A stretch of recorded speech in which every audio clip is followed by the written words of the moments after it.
pleasure of serving as the County Executive Senior Advisor, and we're glad that you can join us today for this webinar. This is the 7th webinar in the County Executive's Baltimore County Business Forum, COVID-19 and Beyond. The series offers live, direct access to panels of subject matter experts with topics ranging from immediate stopgap financial resources to longer-term recovery strategies. We've tackled important topics since the series launched in March. You can view at baltimorecountybusiness.com for past webinars.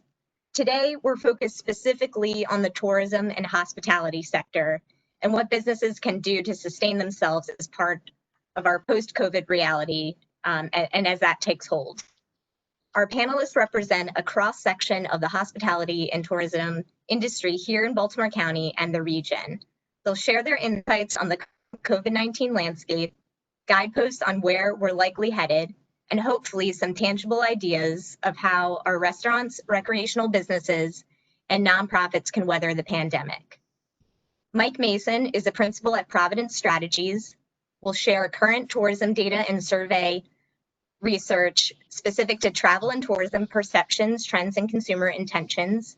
Marshall Weston Jr., President and CEO of the Restaurant Association of Maryland, will give his take on the challenges restaurants continue to face and share some recommendations for sustaining their bottom line through these challenging times. Kevin Addix, founder and CEO of Grow and Fortify, has deep roots in the business of agritourism, craft beverages, and the farm-to-table movement. He will address how agritourism is thriving because of the appeal of outdoors, including dining during the pandemic. And finally, we have Gabe Purviance, a longtime Baltimore County Arts and Science Commissioner who manages special events for the University of Maryland College Park. Gabe previously managed operations at Meyerhoff, Coppin State, and Strathmore Performing Arts Center. He will share his insights as to how art and cultural organizations and venues are trying to adapt to a new landscape. For those who have joined us, you can type a question into the chat feature on your screen throughout the webinar. You can open the chat by clicking on the icon at the bubble that looks like a cartoon dialogue bubble. Before we begin, I'm pleased to welcome County Executive Johnny Olszewski to help provide welcoming remarks. I've witnessed firsthand the county executive's level of engagement and commitment to the county's ongoing COVID-19 emergency response, and we are grateful that he is with us here today. With that, I'd like to turn it over to my boss, Baltimore County Executive Johnny O. Thanks, Sam, and good afternoon, everyone. I again apologize for the technical difficulty we experienced briefly there. Thank you for bearing with us. Obviously, the age of COVID has made things interesting. Sam, thank you for helping to convene and lead today's discussion. I want to thank our panelists who bring a broad range of expertise, whether it's restaurants, tourism, event management, craft beverages, agritourism. As we think about how we move forward, it's critical that we partner with these individuals who are leading our efforts. And as we gradually reopen, I want everyone watching to know that we are balancing our dual priorities, protecting the health of our residents and also sustaining our businesses and our economy. We know that all business sectors have been affected by this pandemic, but that hospitality, tourism, entertainment, and performance venues have been some of the hardest hit. According to our tourism staff, we could see as much as 30% or more of our restaurants closed permanently based on national and regional surveys. Obviously, COVID is changing our behaviors, and we see tourism trending towards a more drivable destination within 3 to 4 hours of the customer's home. Long distance travel is not expected to be picking up for several years, with international travel coming on board last. Our current emphasis in Baltimore County is helping to support outdoor activities as it's safer than indoor, and organizations are working to find innovative ways to continue outdoor programming even through the colder months that are on the horizon. We're very proud of our county COVID response, which has included restaurants and tourism businesses. We, for example, were way ahead of the curve on carry-out drinks. We were also ahead of the curve on outdoor dining, making more space available on our public streets and allowing restaurants to safely and quickly expand into either their parking lots or adjacent property. In fact, as we anticipated Governor Hogan's partial reopening of restaurants, we established a cross-agency team to fast-track those approvals to expand outdoor dining and allow for conditional approvals the very first weekend it was allowed by the state. We're also quickly infusing more than $5 million in direct financial relief for our small businesses, leveraging some of our CARES funding, including COVID-19 small business emergency relief grants. We've supported 300 businesses with up to $15,000 each for $4.2 million. We've also issued small business reimbursement grants to over 100 businesses so far, receiving up to $10,000 to offset the cost of COVID health and safety measures, with over $600,000 already out the door, and we expect to do even more in this space soon. We're really proud that we've dedicated a substantial portion of our money to restaurants and hospitality businesses. I'm also very proud that 53% of our relief efforts have been directed to minority and women-owned businesses. In addition to all of that, we've also granted business corridor sustainability grants to chambers of commerce to help shore up our Main Street businesses, almost $400,000 so far, and $146,000 stipends to individual artists across Baltimore County. So again, all told, that's nearly 600 small businesses and artists already helped, with over $5.3 million out the door helping to hold up these industries. Additionally, we recently launched the COVID-19 Relief Loan Program, having secured $1.6 million from the federal EDA grant to capitalize a low-interest grant for small businesses to borrow between $50,000 and $250,000 in working capital. And we're optimistic about receiving a $2 million federal grant through the Maryland Department of Commerce to augment our Boost loan program, focusing on small, minority, women, and veteran-owned businesses. Our economic and workforce development team has pivoted to be all COVID all the time, and they have responded to thousands of businesses in need. We communicate directly with business leaders across all industry sectors to determine their needs and respond. And we're working every day with employers that are still hiring, promoting those opportunities and connecting them with job seekers.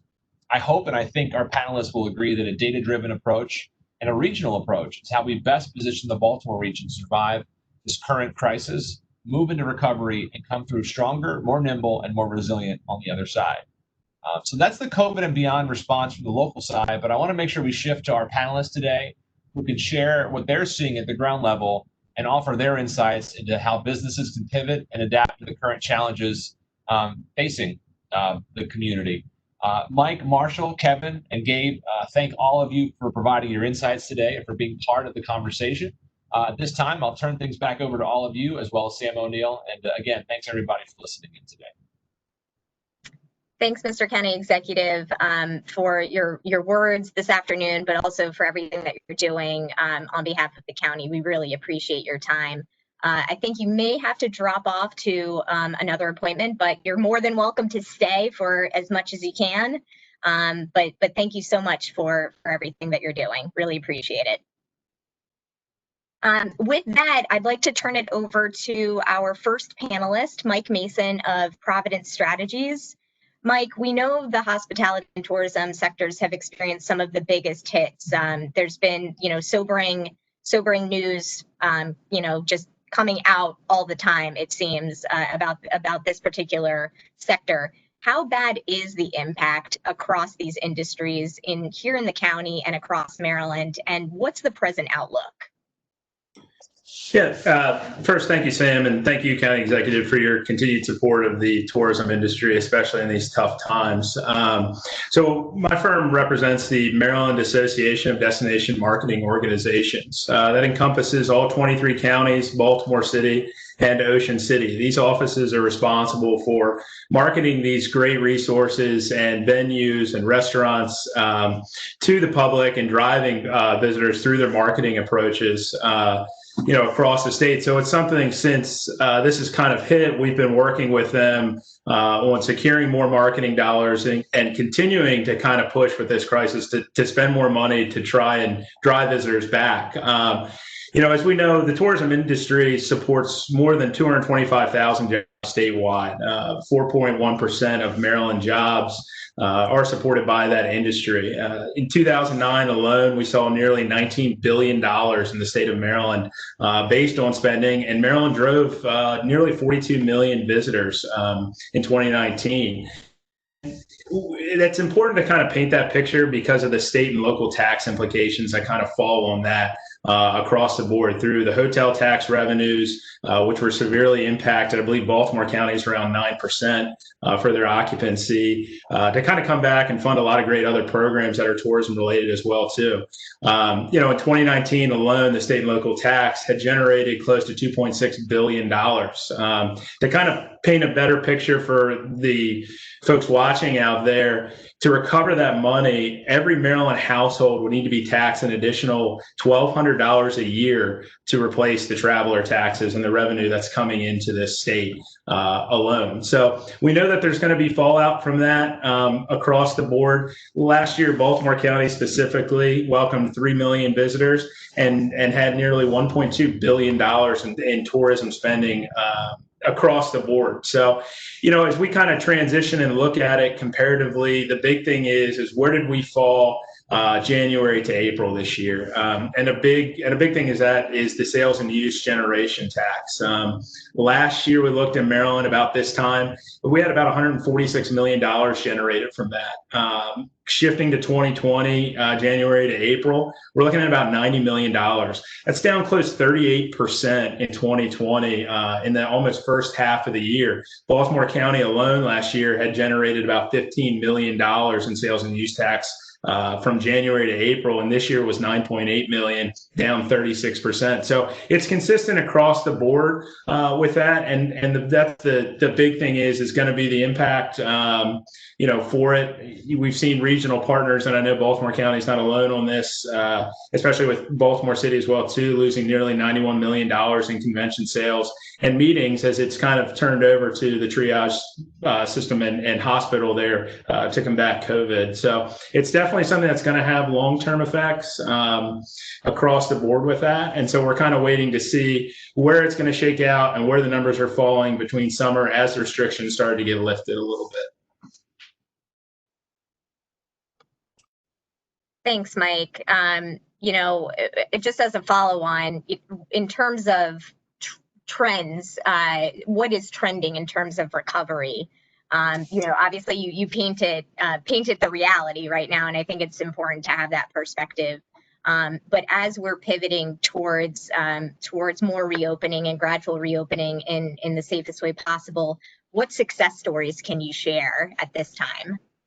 Yeah, so the big thing with that is, and like the county executive talked about, was being ahead of the curve. And a lot of the county executives and commissioners that were out there were kind of ahead of that with the restaurants and trying to support them.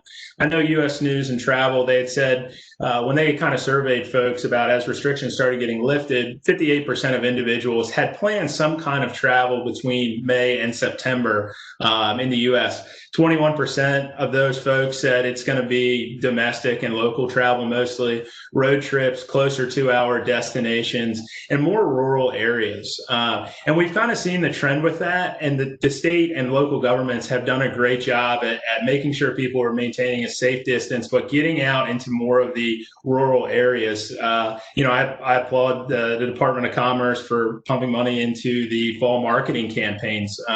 Locally, I know some of our folks had to hold things back because it was just unsure, but they moved with the new Scenic Byways campaign called Open Road, which some of you will be seeing now. And that's kind of pushing folks out on the suggested routes and restaurants and points of interest on Maryland Scenic Byways.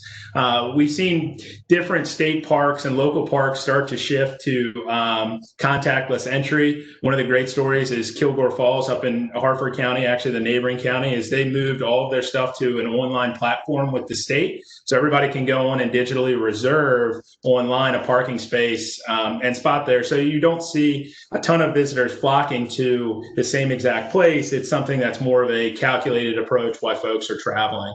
One that comes to mind, and I believe it got picked up by the Wall Street Journal, was High Mountain Sports in Garrett County. The owner out there basically had shut his business down as of March 23rd.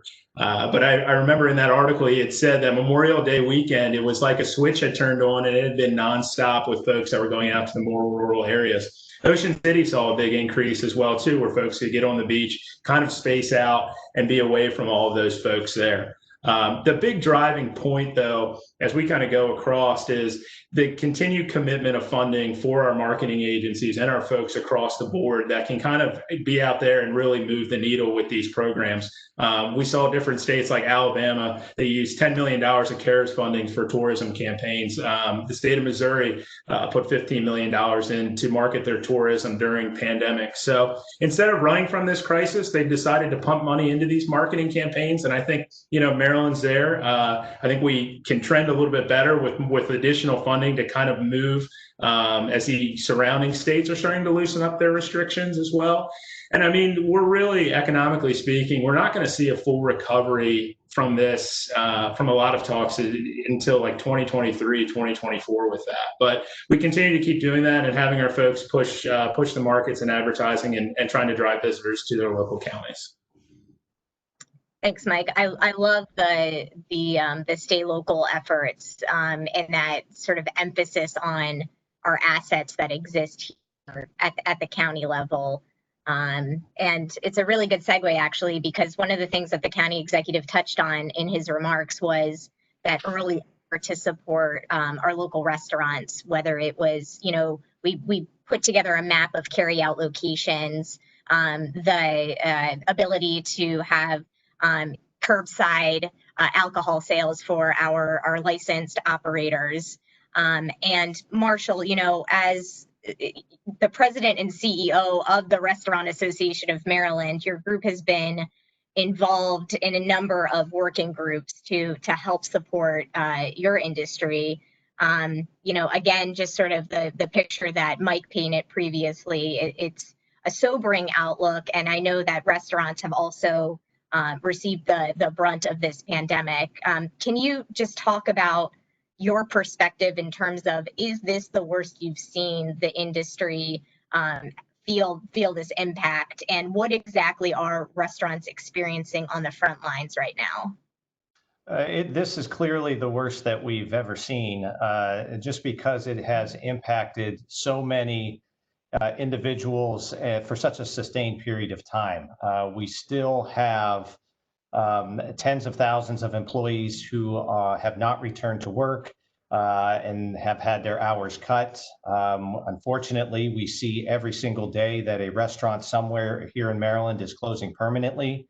And we have to remember that for every one of those restaurants that we read about or see in the media, there are 3, 4, and maybe even 5 that are closing quietly somewhere that don't get as much fanfare, so to speak.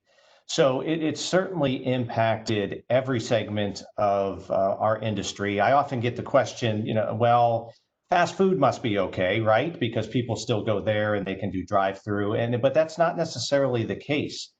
You have to remember that most of us are still working from home, not stopping by to get a breakfast sandwich or a coffee on our way to the office, not going out for lunch as regularly as we used to. So that impacts all segments of our industry. So when we kind of look ahead as to, what do we need to have happen to get through this year and beyond, it really has to do with restaurants getting people to come back and dine out and support restaurants regularly again. I think that we've had efforts, throughout the last 6 months that have encouraged people to support restaurants, whether it be go out to eat or carry out or get delivery. But it really takes all of us dining out regularly again in order to help restaurants. And that's something that our restaurateurs aren't don't have a positive outlook on right now. I think it could be 6 months and maybe even 9 before people kind of feel like they can start supporting restaurants as regularly as they used to. So that makes it very difficult for everyone in the industry to have to figure out what can they do to survive over the next 6 to 9 months and not be one of those restaurants that's shown in the media as closing Just as a follow-up, Marshall, with the outdoor dining that was in sort of full effect as reopening phases were implemented here at the county and we aligned with the governor, you know, there was emphasis on obviously keeping that distance in place, sanitizing tables, making sure that the customers wore their masks before they were seated outside, making sure that staff were wearing masks.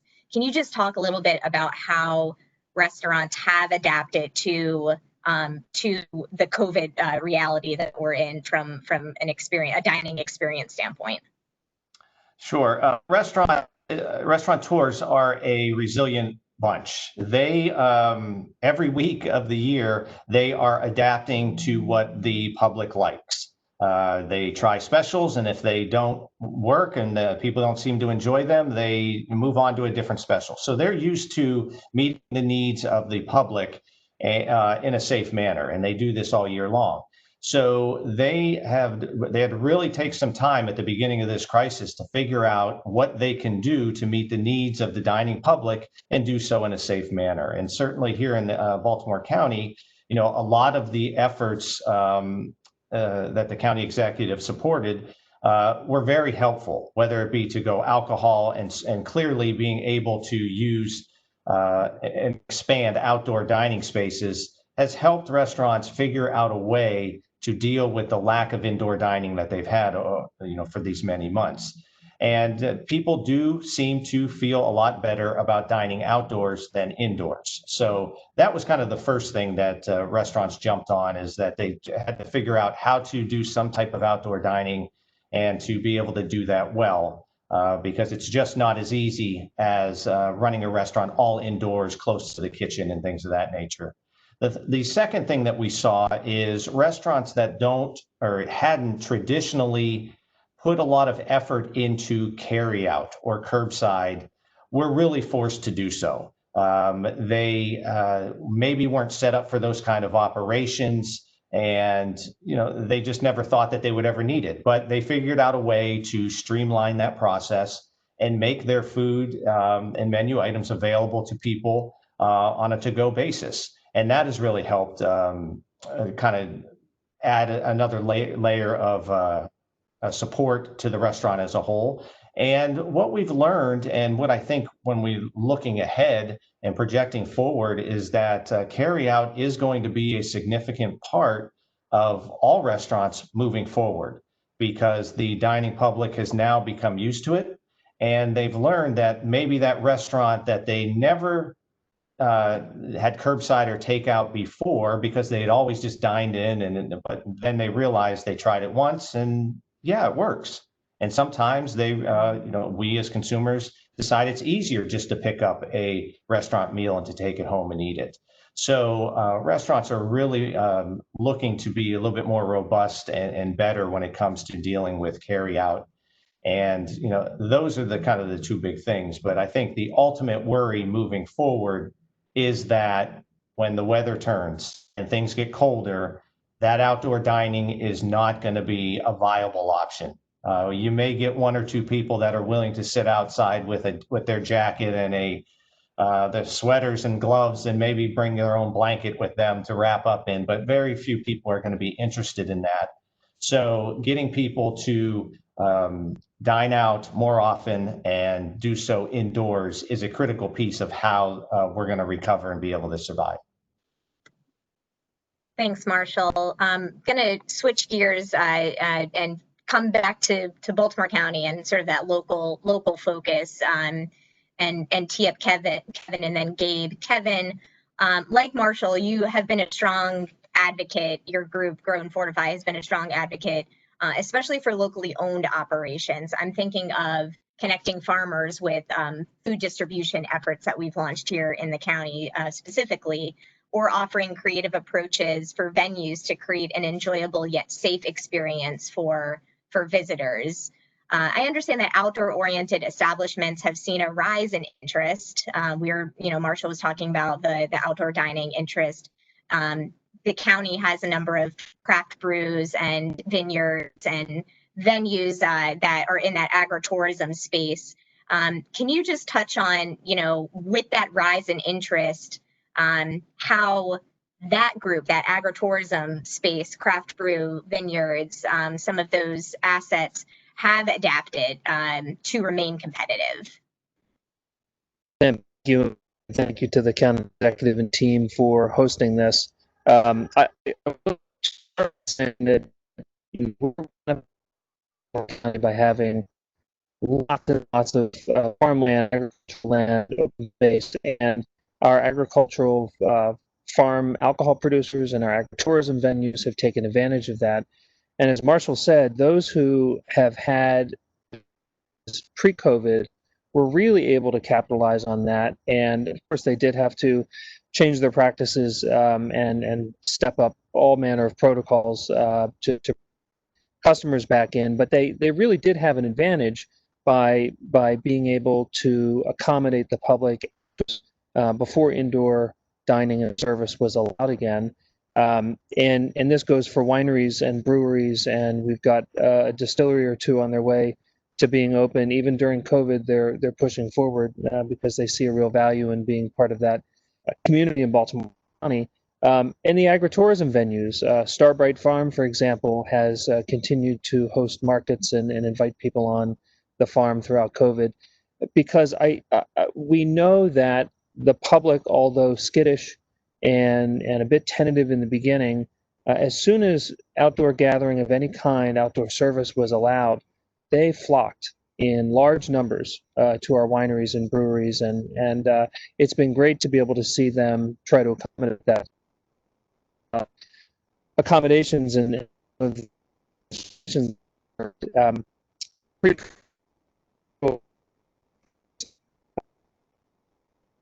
my experience was to go and in large part taste wine. Tasting wine and that activity being, it's a little. Hey, Kevin, we're having a little bit of a connectivity issue. Maybe if the other panelists can turn your cameras off, that way we can see Kevin's lovely face.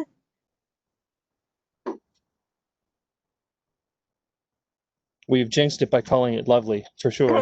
Go ahead, Kevin. So, and it may be me. I'm the low man on the totem pole when it comes to Wi-Fi, so I've been booted outside while the kids and family are in using ours. So, what has occurred is a lot of our wineries have pulled back on tastings and have become more of a come visit, hang out, buy a bottle of wine, and really just enjoy yourself outside.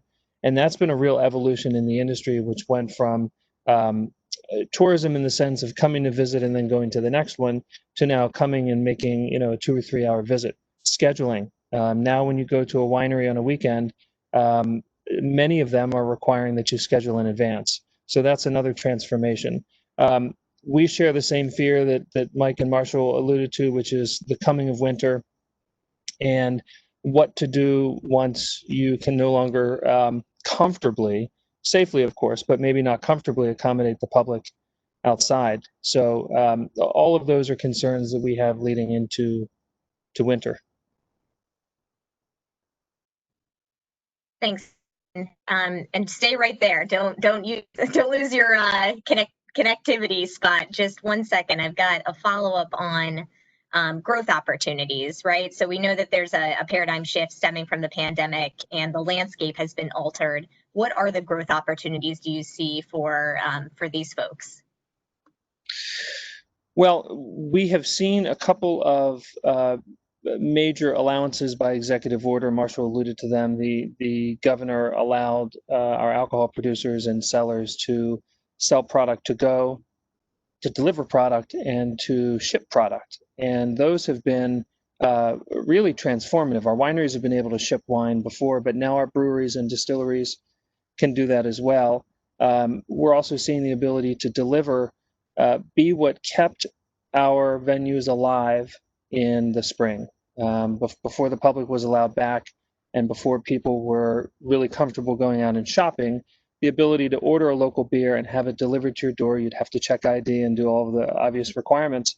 But to have that fresh local beer or local wine delivered to you, which was new, was really, really helpful, and a great customer service. But it also, we could point to that and say that's what kept our producers alive. Over the summer, those have trended down a bit as the public has been more comfortable becoming a tourist again and going out and eating and drinking. But as it chills down, we expect that the shipping and the delivery will pick back up enormously and will continue to be a necessary element to keep our producers thriving. Thanks so much. I actually wanted to flag one of our first, not so much a question, but actually an offer by one of our, and Gabe, this name might sound familiar. This group may sound familiar to you from the arts and sciences perspective. We've got Amy from the Fire Museum of Maryland in Lutherville is offering up some antique vehicles that can be placed on parking lots, at a brewery, at a farm. She thinks it would be a nice way to help cross promote. So we do have her information in the chat if any of your members are interested in that. I actually, what I really appreciate seeing from this side of the aisle is that collaboration, whether it's restaurants banding together and helping each other out, being sounding boards as everyone's adapting to a changing landscape.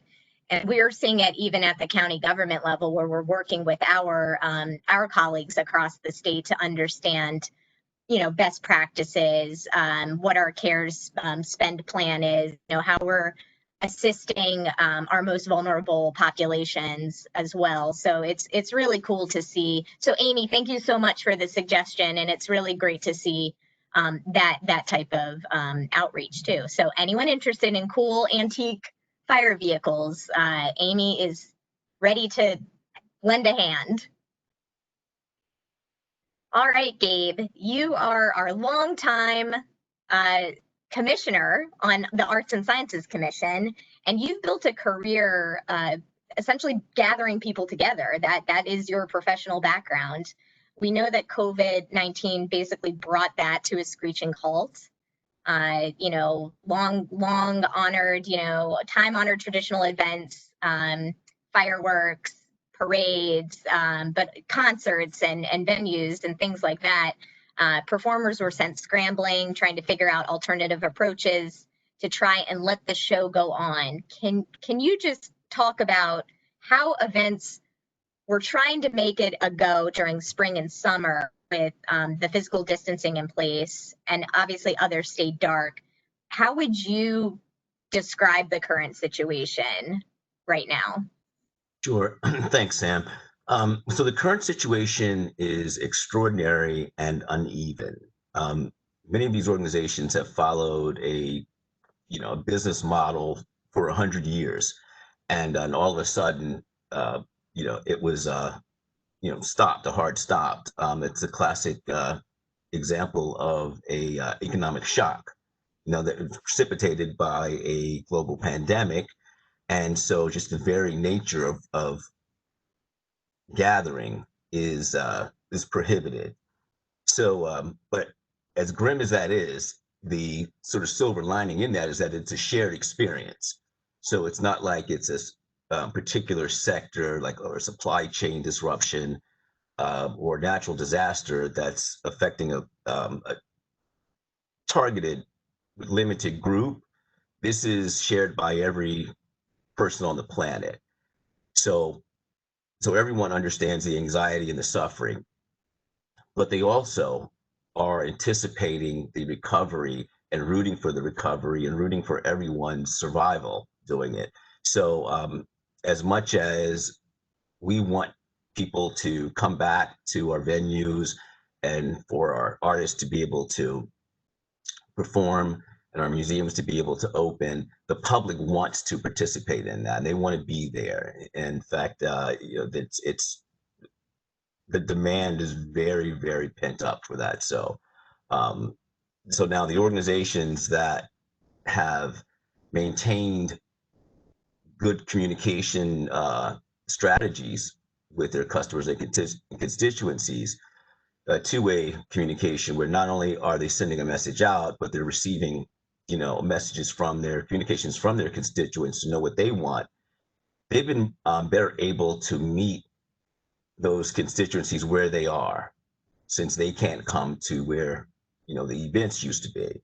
And so those groups are sustaining a little better than those that may not have put the kind of attention and priority on that sort of customer connection, because that is critical now. And obviously, social media platforms are extraordinarily critical, and being able to just stay connected to your constituent base. And Gabe, how many of these folks have the infrastructure from either, if it's virtual offerings, having the technology, that back end technology to stream performances and connect with audiences that way? Are we seeing a gap in terms of organizations that have that built-in infrastructure? How are organizations, what are they doing to make that adaptation as well? Sure. So, I think the value words of the time are perseverance, endurance, and creativity. And so, even the organizations that say may never thought that virtual concerts would have a value, they're doing that now.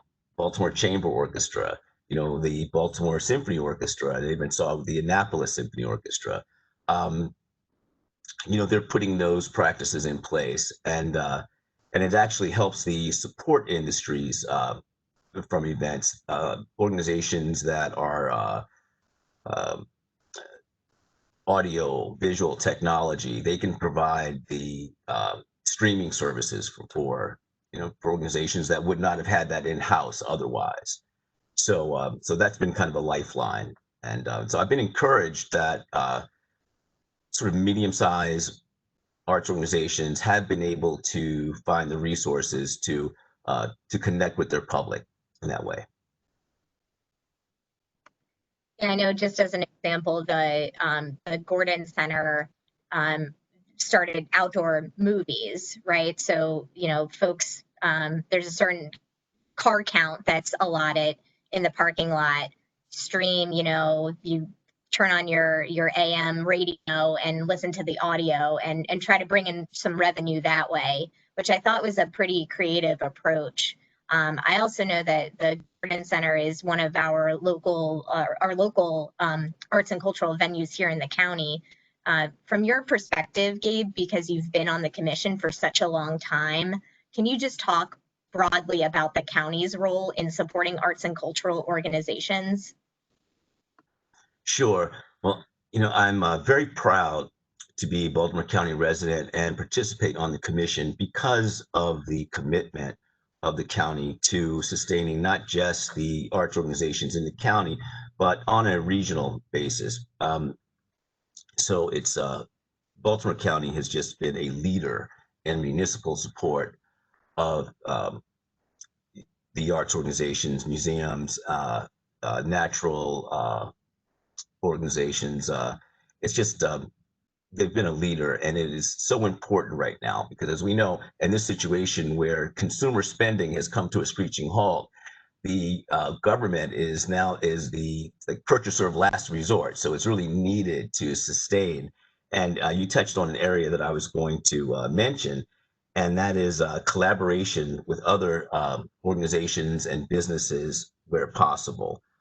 Gordy is doing a great job of that with having other merchants present their products at concerts. They're outdoors, of course, and just taking advantage of the October weather. This is a great time of year, in our area. So while we can, just try to do as much outdoors and connect with your constituents as possible, and also just ask people to really, if possible, continue to support their museums and performing arts organizations as much as possible, because we want them to be there when this pall is finally lifted.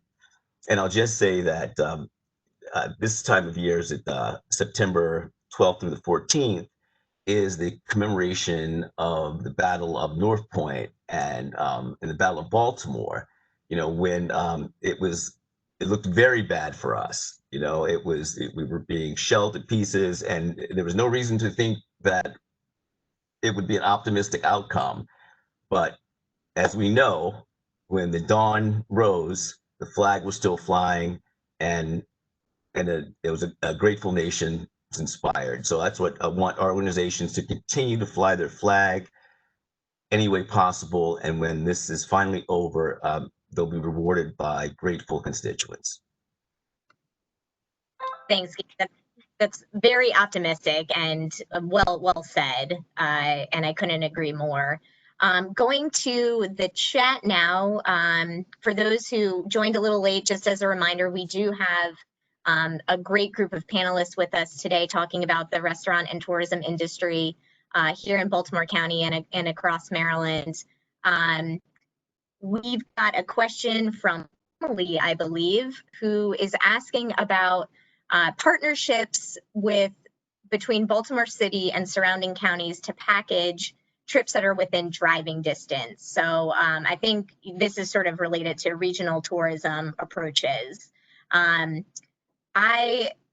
think I'll ask Mike first if he's had any familiarity with this this sort of trip packaging, or let's start with you, and maybe if there's another panelist who wants to raise his hand, I can call on you after. Yeah, so that's a great question. Pre-COVID-19, that was a big effort by the association that we represent with those DMOs, is kind of putting out there these regional efforts to kind of have folks up and down. I know on the Eastern Shore is a great example with the Underground Railroad trail that they have through the number of counties. And specific to Baltimore County and Baltimore City and Harford County, Anne Arundel County is constantly trying to work together. I think some of the stumbling blocks that we run into right now is some of the regulations that sit on top of the counties, as they're kind of siloed in a way, because each jurisdiction is kind of handling it on their own right now with it. But as I kind of mentioned, where the state's pushing and trying to work together of bringing out campaigns to, for fall marketing, especially to get folks to travel outside of their county or outside of the city and kind of partner together on those to say, hey, if you're living in the city, here's a good spot to go, on the scenic byways and work with that. And, to that effect, that's why, we constantly push to be able to market those and always ask for funding at the state level for those kind of expanded efforts there, because it's kind of each team and each county is working, with their own budgets and coupled with state funding together on those. So I think as we start to see some more of these restrictions get lifted, I know on Monday we saw restaurants go up to 75% with the state. We'll see more of these joint efforts moving forward with it and trying to bring everybody in with the regional approach. Thanks, Mike. It's a great response. Any of our other panelists want to add to that?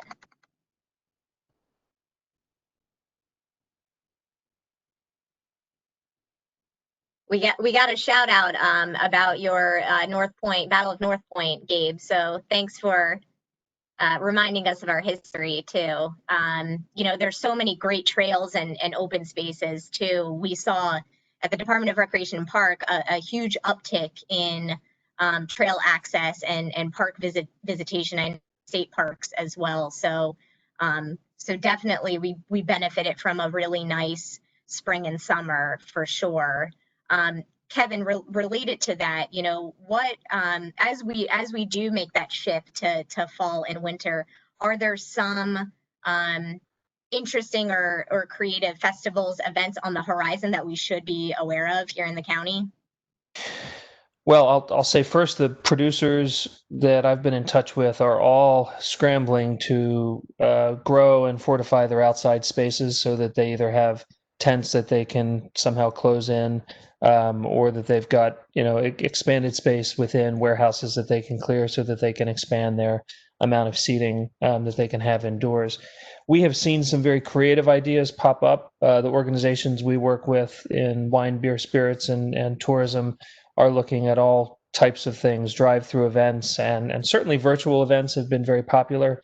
The wineries and the distillery organizations are starting wine and spirits clubs, so you'll be able to now order online from a variety of different businesses, not just one.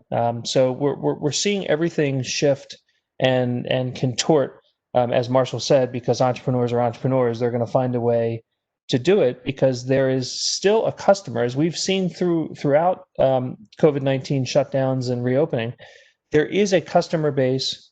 You just have to figure out how to reach them and how comfortable they are or not.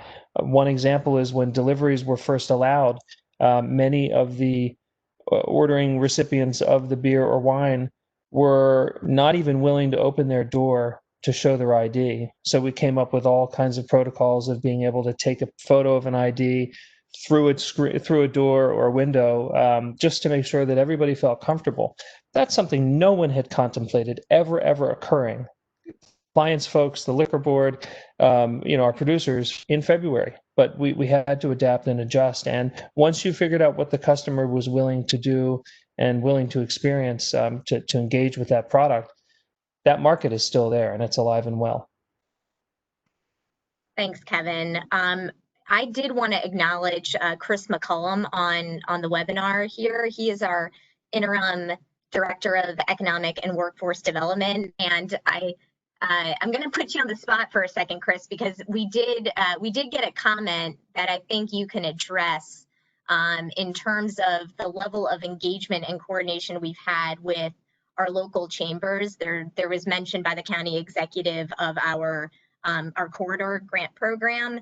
And I know that the work group that you're involved in here at the county level is very much focused on coordinating with our local chambers, who truly are they are the heartbeat of our communities. We've got so many active roundtables and businesses from Towson, Reisterstown, Dundalk. I will probably make someone mad if I don't rattle them all off, so I will stop there and just ask you to offer your comments on how we've been collaborating with the broader business community. Well, as you know, we've been issuing a whole series of grants. The county executive mentioned in his comments. We're up to almost 600 now to various businesses and artists and those kinds of things. And indeed, the chambers and business associations are one of the groups that we're working with. And we don't presume to know what their constituents want specifically. And we lean on them as being their subject matter expert and their community. And I too, like you, are not going to rattle them all off because I definitely will not get that right. But we opened our grant round up. We got a lot of great ideas that we didn't really think about. And we are going to fund basically all that were offered to us. So I think that they were very creative. I think that they really went out to their constituents and to their members and looked at what they were needing and the services that they wanted. And so we're happy to help them and happy to partner with them. And as that works through, I was quite pleased actually with the level of creativity that they had. Thanks, Chris. Marshall, I'm actually going to kick a question over to you. This is also about collaborating between, how is the Restaurant Association of Maryland collaborating with local DMOs in terms of cross promotion, right? As the reopening phases continue to come online, how is your association working with others?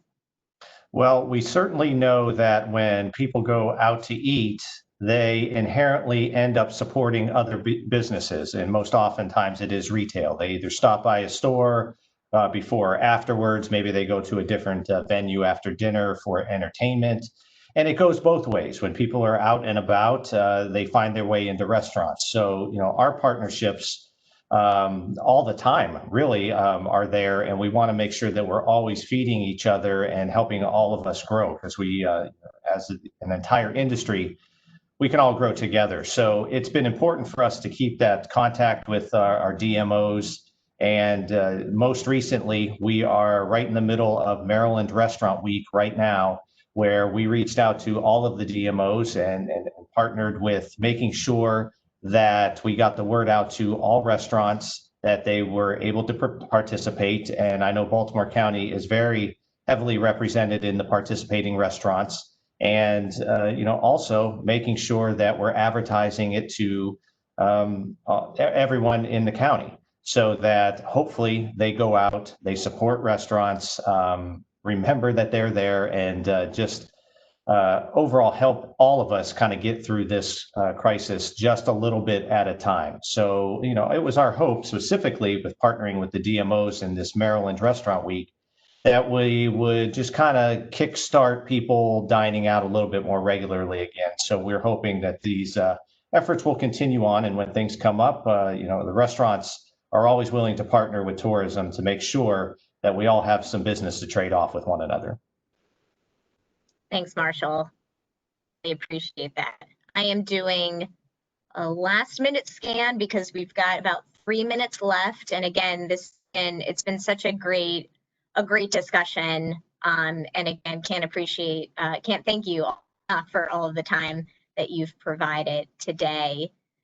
Gabe, you were our last panelist to provide some remarks and really, provided a level of optimism that I think we all appreciate.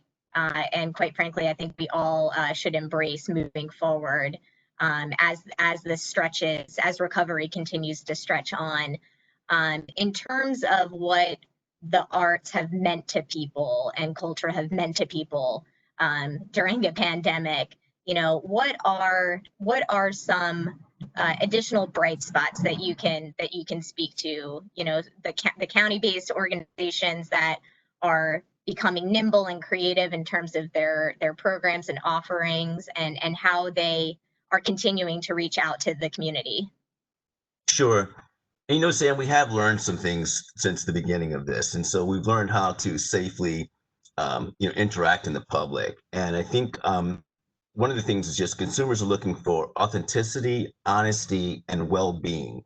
And that's really what the arts have traditionally offered in terms of satisfying well-being through hope and through sort of the manifestation of what humanity means.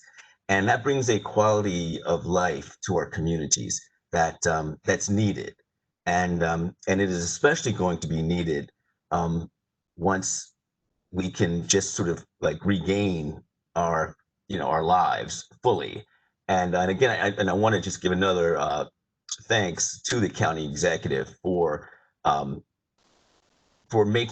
keeping that a priority, in his whole panoply of priorities that he has to consider. And because it's going to be deeply needed for just so that the spiritual and mental recovery of our communities. Thanks, Gabe. That was awesome. And I know I said that I wanted to end on a really positive, optimistic high note, but I did get a question, Mike, that I want you to address, because I actually got sort of back-to-back questions about our hotels. And we, obviously there's the impact on the restaurant tourism side, but hotels are so critical to our tourism industry. So can you just talk a little bit about the impact on our hotel operators and what you're seeing in terms of the outlook and potential recovery moving forward? Yeah, sure. I mean, in 2019, when I talked about some of those figures that were out there about being a $19 billion industry, I mean, $3.6 billion of that money is accredited to lodging across the board. And I know hoteliers constantly have the struggle at times combating with the VRBOs, Airbnbs, and counties are kind of always jumping in there. And this just kind of added to it, across the board there. It was tough when we heard about the openings with weddings and stuff, and there was conflicting messaging coming from the administration and the Department of Health across the board of what's applicable, where people are staying, and everything else. I think locally, as we start to see more of these people and folks traveling and taking day trips across the board, our hope is that we start to see people doing these 1 or 2 night kind of staycations, if you will, where people are staying in state and locally there, and kind of working their way back up. I know the Lodging Association has been working really hard at the state level to represent the hoteliers and kind of, work for an action plan across the board. And I mean, a lot of it is, as kind of Marshall hit together, it's everybody working together with these campaigns and trying to drive folks to certain destinations that are out there across the board. So it's kind of that unified effort, where they're moving forward. And I know counties are kind of suffering a good bit as well, too, with hotel tax revenues being down. I mean, each county has their own structure to it and goes to different programs and stuff. Some are economic development grants. Other ones are general fund tourism components as well there too. So it is a ripple effect that, that beyond the hoteliers as well as counties are kind of suffering. And I know the focus to try and get them back on track and, getting the occupancy rate back up is definitely something there with it. Thanks, Mike, and thanks so much for allowing me to ask that after 2 o'clock. But we started a little late, so thanks for bearing with me. Of course. I really, again, appreciate all of our panelists for joining us and all of you who are able to tune in. If you did join throughout and didn't have a chance to provide a comment or a question, or if you've heard this discussion and you have a question or a comment that you would like to offer us here at the county, please go ahead and drop us an email at businesshelp@baltimorecountymd.gov. That's businesshelp@baltimorecountymd.gov. And you can also go to the economic development website, which is baltimorecountybusiness.com. So again, thank you so much for being with us today. Thank you to our panelists, Gabe, Kevin, Mike, Marshall. Can't thank you enough for your time. Take care. Have a great week, everyone. Cheers.